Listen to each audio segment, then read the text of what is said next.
Lord, I love only you. Lord,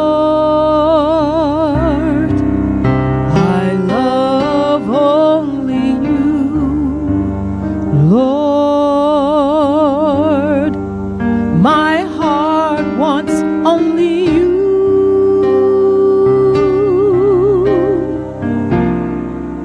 To follow in your path, Lord, to follow without fainting,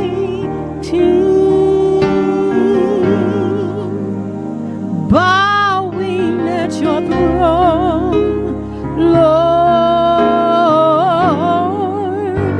and never looking back.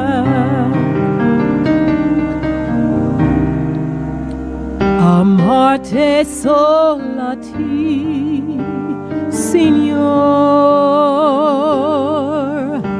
Amarte solati, Signor. Amarte solati, Signor. Innumerare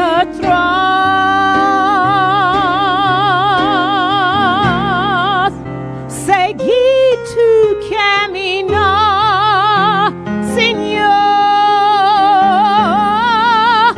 Seguir sem desmaiar, Senhor. Postrado alte tu altar, Senhor. E não mirar atrás.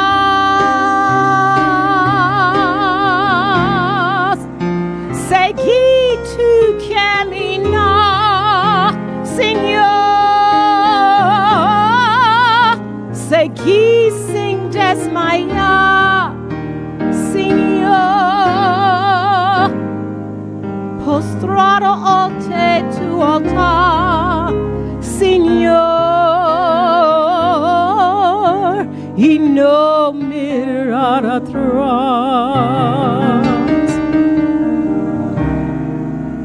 I love only you, Lord. I love only you, Lord. I love only you, Lord. My heart wants only you.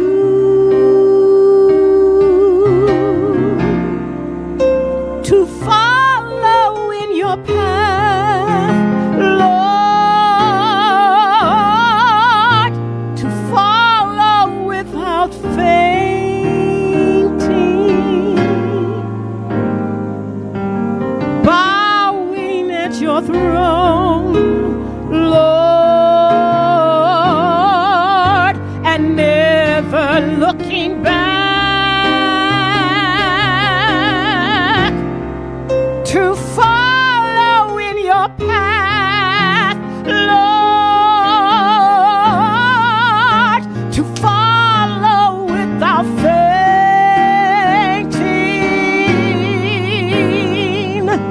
bowing at your throne, Lord, and never looking back.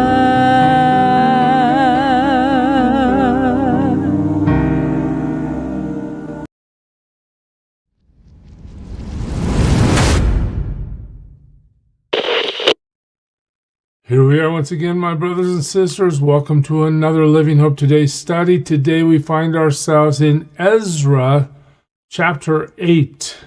And we end up at the conclusion of a sequence. King Cyrus of Persia has issued the decree to rebuild the temple. That was delayed by the opposition in the Promised Land, but some people got to return and they started on the work. And then King Darius of Persia Decades and decades later, he commanded the completion of the temple after he found the record stating Cyrus's intention. Well, here we are now with King Artaxerxes of Persia. He is allowing Ezra to return. Ezra has been told to us to be a man of God, a student of God's word, a teacher of God's word. And today we see the details of his journey back to Jerusalem.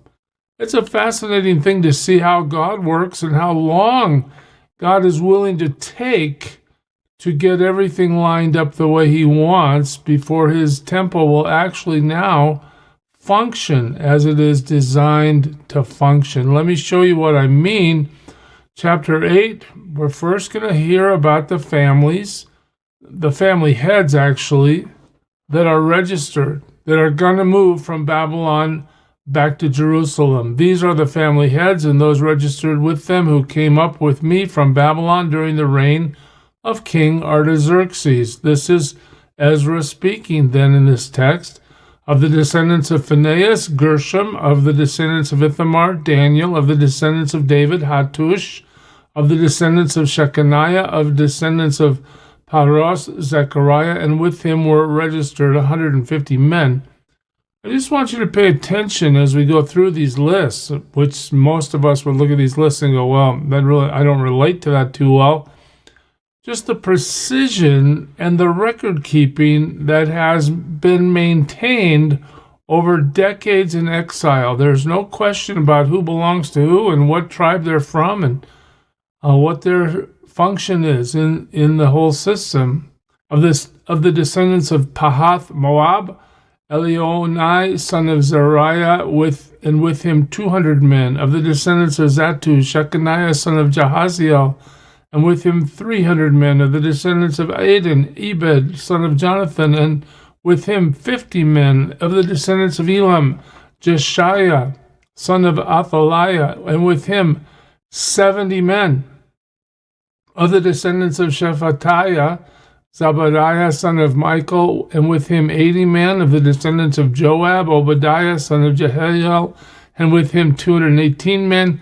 Of the descendants of Bani, Shalomith, son of Josiphiah, and with him 160 men. And of the descendants of Bebai, Zechariah, son of Bebai, and with him 28 men. Of the descendants of Azgad, Johanan, son of Akatan, and with him 110 men. Of the descendants of Adonikam, the last ones, whose names were Eliphet, Juel, and Shemaiah, and with them 60 men. And of the descendants of Bigvai, Uthai, and Zakur, and with them 70 men. Listen to that. The first 14 verses of this chapter basically just are names, descendants, and numbers. But there's a lot of people moving from Babylon to Jerusalem. Ezra goes on in verse 15. He says, I assembled them at the canal that flows toward Ahava, and we camped there 3 days. When I checked among the people and the priests, now we come to a problem. I found no Levites there. Well, we're not going to go restart the sacrificial system in the way God designed it without Levites, right?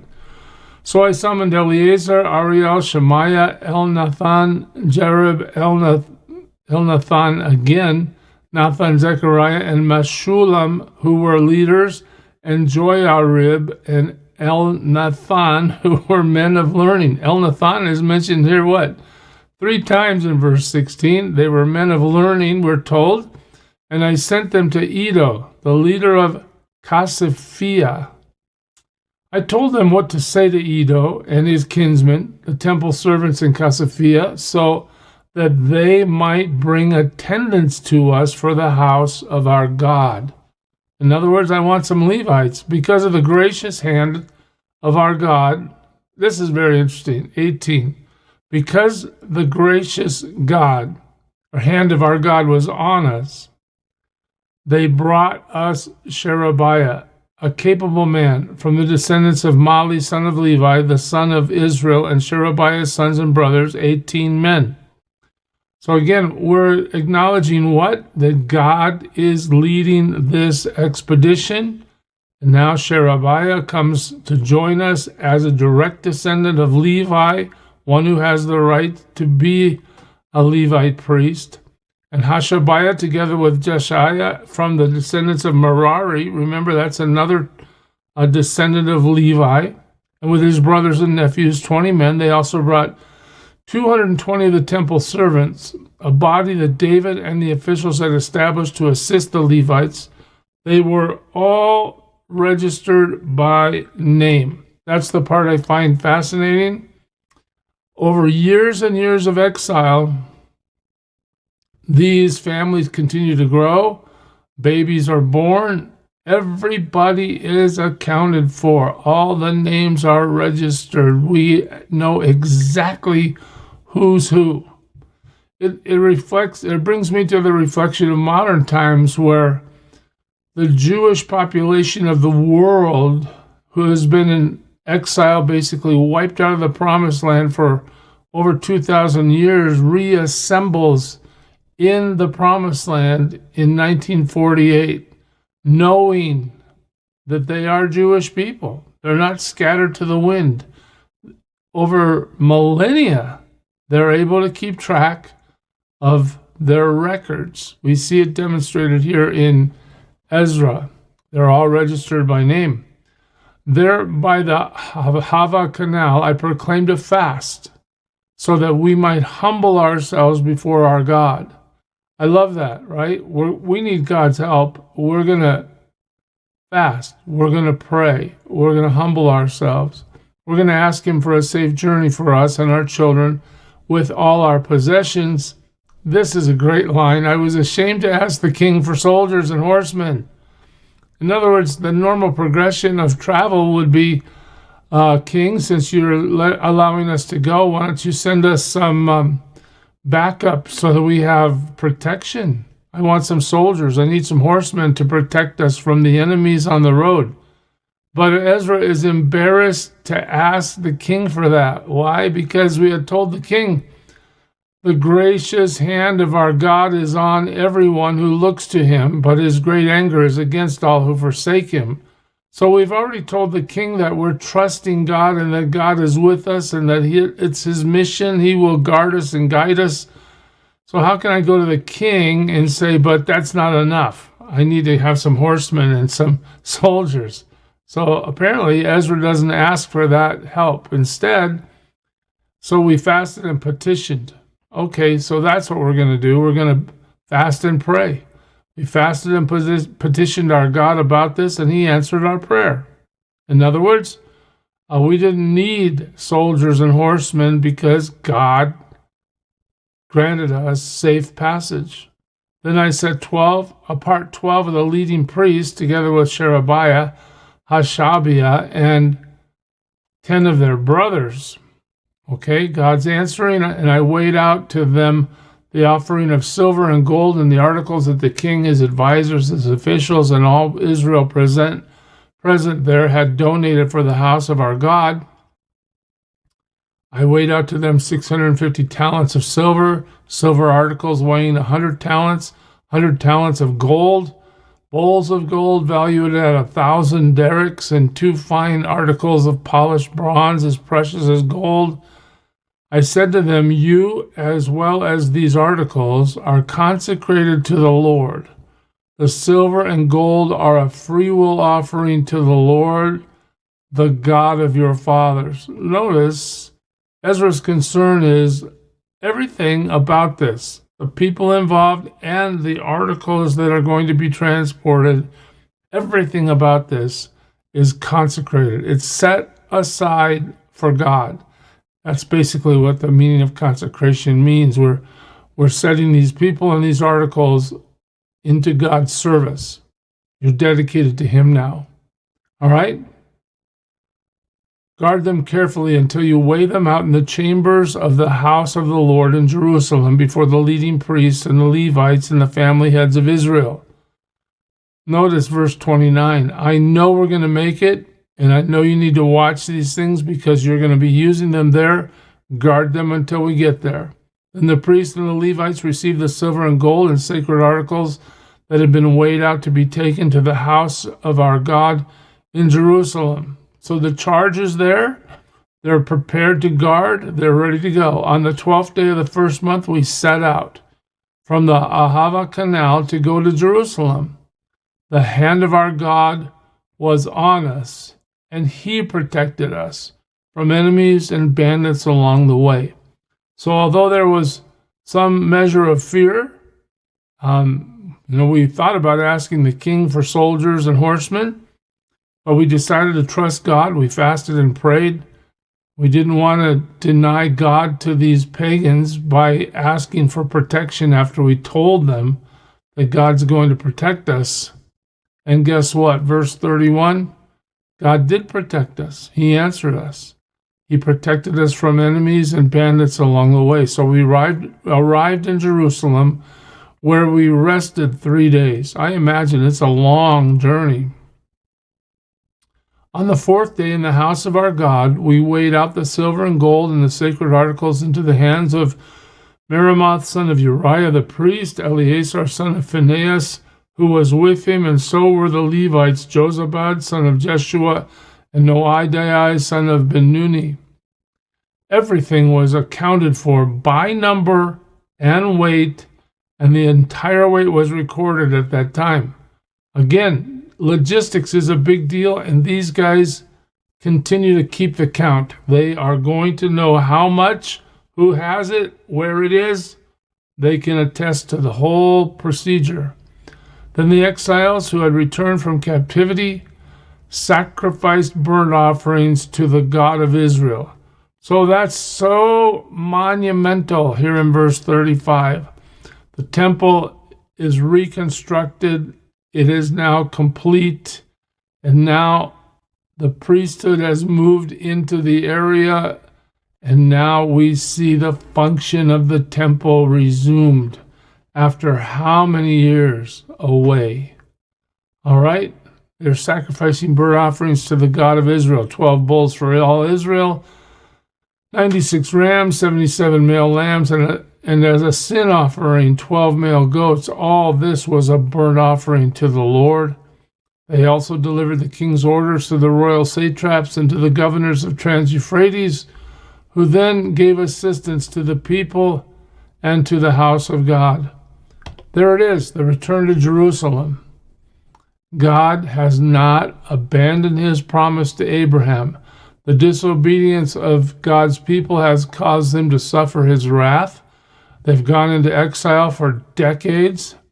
Nonetheless, hundreds of years before it happened, God predicted through Isaiah that Cyrus would be one to send them back to the promised land. We watched him do that. We saw Darius then demand the completion of the temple. And now under Artaxerxes, we see the function of the temple up and running, and the people of God back in Jerusalem to run the temple. Amazing, God's faithfulness, God's willingness to restore, God's willingness to forgive. But yet, we have to keep in mind, God's judgment is real. So that's a good lesson for us today, church. Let's live the way God has called us to live so we don't go into spiritual exile, as it were, and don't suffer any sort of discipline on behalf of the Lord's correction for us. Instead, let's obey him with all our hearts today and serve him well. God bless you, church. Who is it who for sinners shed his blood, and now for cleansing all can plunge beneath that flood? It's Jesus.